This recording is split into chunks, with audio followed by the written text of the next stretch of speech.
Kalamoana Exiles, it's a new day and there was a new batch of Path of Exile 2 information on the official PoE2 subreddit and on the official Path of Exile Discord. So we're going to look at those right now. We're starting off a question about dual wielding weapons in PoE asked by Korax.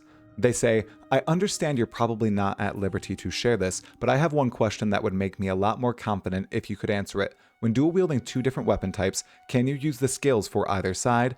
Obviously only using that hand for the skill, i.e. if you're wielding a spear on your right hand and a dagger on your left, can you slot both dagger and spear skills and use each hand accordingly? If so, I think that would also give a lot of flexibility. Now, a new member in this video series is Viperesque. He is one of the designers on Path of Exile 2 skills, and he says, dual wielding two different weapon types isn't currently planned to be possible. And everyone, me talking now, this is one of the first times that initially I thought, oh, I'm less excited for Path of Exile 2. But then I thought about it, and I've been playing PoE for about 5 years now. And I can count on one hand the number of characters I've made that has used two different weapon types in either hand, and it's one. And it has been this league with Cleave of Rage because I was incentivized to use a sword and an axe. I can't think of any other builds that I've actually used two different weapon types before. Now, many of you might be able to think of builds that require that, but I can't. And in PoE2, if they're intentionally moving away from this design and really honing in on the weapon identities and giving you sprawling options within each weapon type, I'm okay with it. Now, next up, we have a question about photo mode in Path of Exile 2 from Drunken Driver. Terrible name. Photo mode is one of my new favorite features added to modern gaming. With the rise of gaming content creation, being able to line up and stage photos has been such a great way to add an extra layer of connection to a game. Especially with the amount of build guides and showcases that this amazing community puts out, I'd love to see a photo mode added to PoE2 to allow us to really customize how we want to represent our characters, items, and builds. Also, since there is now a pause option. Jonathan responds to another answer to this question from Waibu Huba, who says, somehow there is something like a photo mode they always use in the Build of the Week series. Really hope something like this could get implemented. And Jonathan says, the problem is we are a fixed camera game, and everything about our content and engine assumes this. If you move the camera, you will see that there is nothing above the horizon line. The ground looks ultra flat. Things like parallax materials and fog all break down. The camera far plane is really close usually. Lighting looks terrible because the player light provides a lot of the light in a lot of scenes, etc., etc. Also, the performance of the game becomes bad because we don't have an LOD system. Why would we need one when we know exactly how far away an asset will be from the camera? So, if you look along the axis of the ground, the frame rate becomes terrible. It's kind of hard to persuade us to want to put something in the game that has so much potential to make the game look bad. The people recording footage from non-game camera angles are taking very careful shots and often using the editor to remove effects that break or add things in like extra lights and such. One thing that we do have in PoE2 is that the character select screen has your characters on it and they are close to the camera, so you get a much better view of them there at least. Now, me talking now, I would be a huge fan if they make an option that takes away the UI. Sure, we don't have to change the angle, we don't have to zoom way out, just take away all the UI and you can make something cinematic in that manner. That alone would be absolutely phenomenal, and I'd be a huge fan of adding that both to PoE2 and to PoE1. Next up, we have another tidbit from Discord from Helix9618. Something I want to ask after some thinking. Is it possible to hold a scepter in the offhand? I ask this because I recalled this keynote slide from ExileCon and I saw those scepters have no base damage stats. All they do is grant spirit.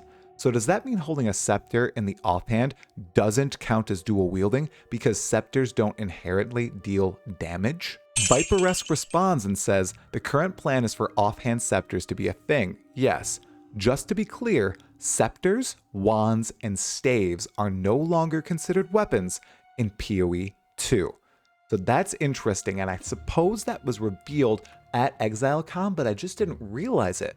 They're only going to be a conduit for spellcasting in PoE2. Sure, you have a separate category of staves, and those are quarter staves, which are used by monks, but wands and scepters and regular staves, they're not used to deal direct damage anymore, and they're not even considered weapons. So anything on the passive skill tree, on unique items, on items themselves that deal with weapons purely, won't affect those three not weapons anymore, which is very interesting to hear. And I really have to ponder it a tad more until I can really form a true opinion on it.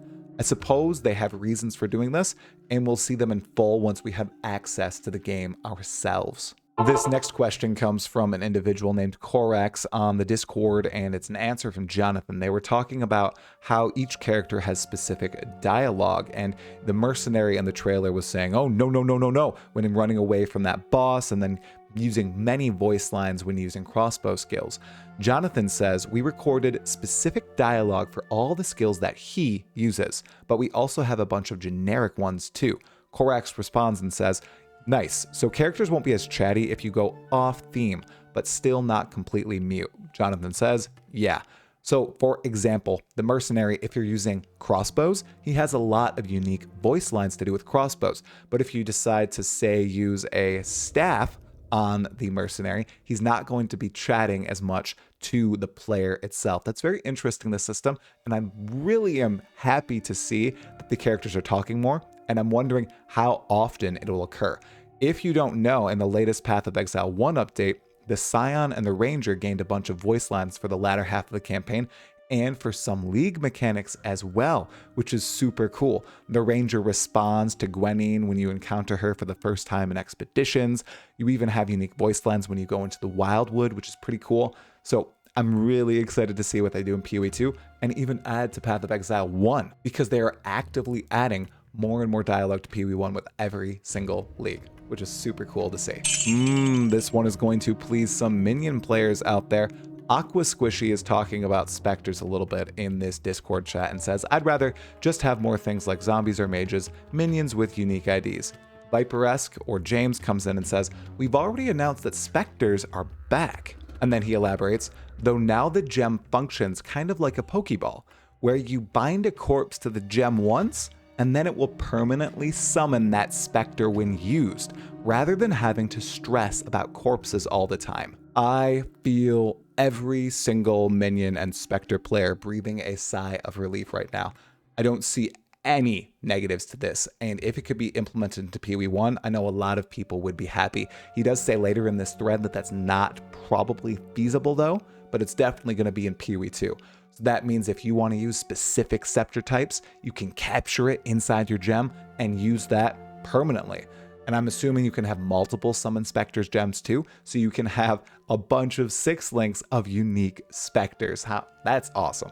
That's super, super cool. Quick question here about Uncut Gems, which is the new gem system in PoE where a gem drops uncut, and when you click it, you should be able to choose any skill you want. Absence of skill and issues says, do we know what uncut gems do specifically? And Viperesque responds saying, they can be cut into a skill gem of your choice at a gem crafter. Absence of skill and issues responds, so no supports. And are they color locked? Red uncuts, green uncuts, so on and so forth. Viperesque says, no supports. The current plan is no color locking. So I suppose that was somewhat revealed at ExileCon last year. Wow, that's weird to say. But yeah, no supports are going to be received from gem cutting. Those are drop only, and I believe from some quest rewards too. And then no color locking as it seems right now, which is super cool. Another thing that was also touched upon at a different time is that uncut gems will be different levels. So the level of the uncut gem will determine what level of skill you can access. So for example, you might be able to access Fireball with a level 1 uncut gem, but you wouldn't be able to access Comet with a level 1 uncut gem, which makes sense. So right here's another fun tidbit from Jonathan. They were talking about how each character in Path of Exile, each of the similar stat classes is the same person with a different story or upbringing and appearance. This example right here is the Templar and the Druid. On the left, you can see the Templar. On the right is the Druid. They're the same dude. The faces look the same, but they had different upbringing, so they look completely different. Obviously, the hair is different. Being a Druid gives you a better hairline than a Templar, I suppose. I believe they're going to have the same voice actors, but all different lines. So that's something that I really wasn't aware of, and I'm guessing that means the Warrior and the Mercenary are going to have the same voice actor and the same sort of model, but be different. Same with the Witch and Sorceress. All super interesting stuff, and I cannot wait to experience it. Here's a little funny reveal. Jonathan says that they actually renamed the Duelist to the Gladiator for a little bit, but then they changed it back to be the Duelist. Same with the Warrior. The Warrior used to be the Brute before they changed it to the Warrior. So there's a lot of flip-flopping going on over at GGG. They want to make sure they get the names and the fantasies right for everyone. You might have noticed that Mark kind of slipped up and called the Warrior the Brute in the PC Gamer trailer. That is why. Now, does this mean that the Gladiator Ascendancy does not exist in PoE2? That is a sure possibility, and we'll be looking out for that when the PoE2 Ascendancies are revealed. Okay, so here's something that I need to reiterate for myself, because I got this wrong in a recent video of mine. Joyland asks, will PoE2 be the exact same formula with the gems and the links? And Viperesque responds, there are some changes to many parts of the game, including the gem system. You still have skill and support gems, but equipment no longer has sockets. Instead, you can socket skill gems directly into your character and support gems into the skill gems. Links no longer exist. So yes, I got this wrong on my recent video wherein I said, yep, gear comes with sockets, you socket the gems into the gear, and the gems are pre-linked, right? That's still true, but the gear part, now wrong. Oops, I suppose I formed a core memory when I was watching ExileCon 2019, and in 2023, when they updated this system and told us about it, I literally just forgot. It was not in my brain at all. I didn't think I needed to proof anything because I thought I was so well enmeshed and ingrained in this knowledge, but I was wrong, so it's time to rewatch ExileCon 2023. That is interesting though. Gear literally has no sockets in it. So the gems socket into your character, and you must unlock those sockets as you level up. Lore-wise, that doesn't make sense because locking gems into your character is what corrupted the ancient civilizations and led them to absolutely collapse in on themselves. I'm gonna have to think about this. Here's a curious question and answer. The question is from Helix9618. They point out, cannot be performed without targeting an enemy is on this particular skill gem and says, would this be PoE2's form of name locking? Viperesque responds and says, it is name locking, but that particularly forced name locking is just to prevent backflipping around being the best form of travel. He then also says it will target enemies in a range around your cursor if you aren't name locked, as with almost all name locking in PoE2. Now, am I just silly? Is there not name locking in Path of Exile 1? Maybe there is and I'm just unaware, but that's interesting. Are we going to have like tab targeting in PoE2, or just locking onto a creature means their bar is appearing on the top of your screen? I suppose I've just never heard the term before, so I'm vocalizing my thoughts. Let me know below, am I just insane? Is name locking as simple as that, or is this going to be an actual mechanic in Path of Exile 2? We'll have to see. This is a juicy one, Exiles, a little bit more of a confirmation that I also hinted at in my previous videos. Balin asks, question, will PoE2 be released with any of the major League contents of PoE1, such as Delirium, Expedition, Betrayal? During the League off time, I played a little bit of D4. I know, PoE good, D4 bad, but hang on. I was completely flabbergasted with the lack of content that game has, and I'm kind of afraid that PoE2 will follow the same fate, needing at least 4 leagues of content to not be an absolute void as D4 is. Viperesque responds and says, we're planning to release with as many extra mechanics as makes sense to include, which will involve changes to some to bring them up to a standard.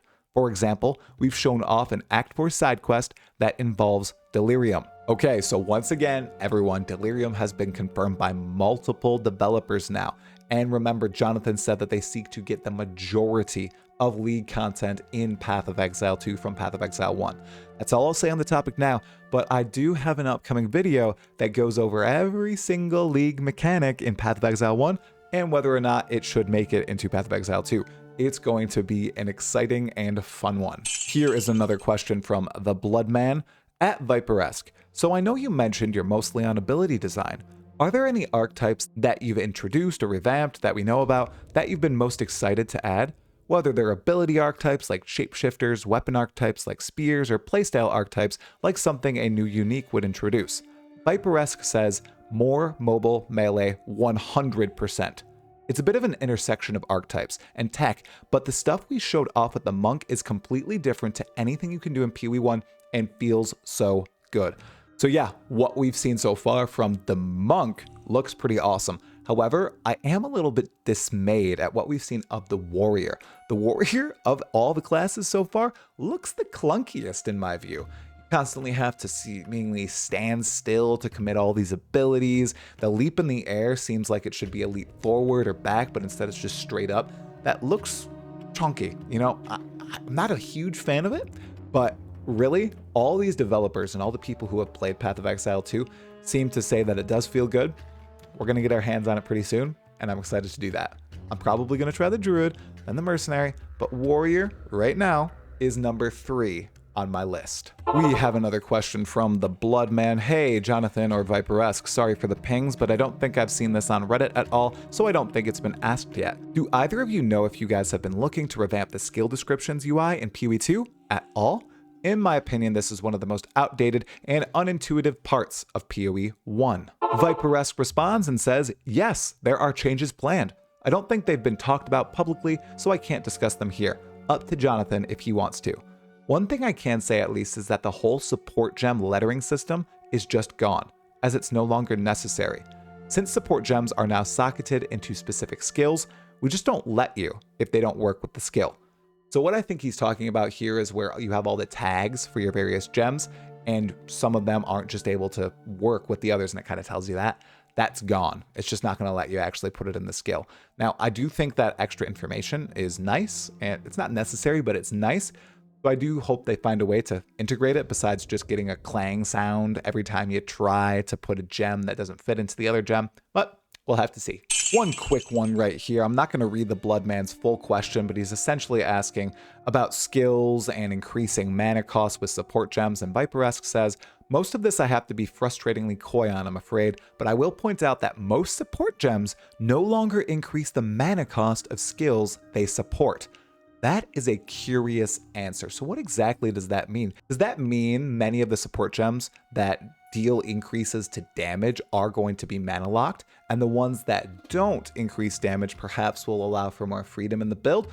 We'll have to see. I'm really curious to see how they're going to balance that, because if there's no increase in resource cost, how are those going to be balanced? Are they just going to be statistically weaker or different than other supports? I don't know. We'll have to check it out. And here's an answer about the bear dodge rule that was taken out of the game but was seen a little bit by players when they showed off bear form at the Gamescom demo. Viperesque says, we're definitely going to let you roll while shapeshifted if you want to, with a tree node or something like that.